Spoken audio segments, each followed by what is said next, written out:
So here's my review of Deadpool Kills the Marvel Universe. Comic book review. Essentially what happens in this whole run is basically Deadpool realizes something happens with his brain. I can't remember what it was. I think he gets taken to the Avengers Mansion, I believe, or X-Men Mansion. I can't remember which one. Basically, Doctor messes with his brain, and he gets this red box. Because usually with Deadpool, how his comic book go. Like there's like the bubble with kind of more of the funny side of him, and then there's the serious box bubble where reading his mind and talking.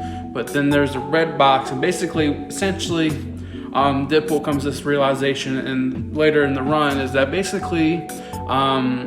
They're all, how Deadpool breaks the fourth wall, but he realizes that they're all, and him himself are just basically characters inspired by creators that were inspired by other creators, and that basically he's sick of being a pawn. So he comes up with this great scheme, and the only way to get their attention is to kill essentially every living thing in the whole Marvel universe. And then he goes on to the next the sequel to this story, because it's like a trilogy. I think it's all Killustration, I think it's called.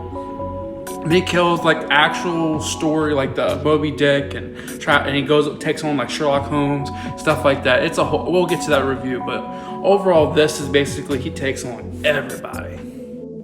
There's actually a part in this whole run and how he kills these like the Avengers and X-Men, pretty much essentially every team in the Marvel universe. He does it like in a Batman way. It kind of reminded me like of Justice League Doom, and how Batman had everything like planned out how to take down the Justice League if they went bad. Essentially that's what Deadpool does. There's this one part in the run where basically he has Wolverine's kids chained up and burned alive every time they start even have one pulse. They keep them dead because they can basically come back to life, kind of like Deadpool, but basically having ways of killing them. Same thing with he cuts off Wolverine's head. He literally mind kills Charles Xavier.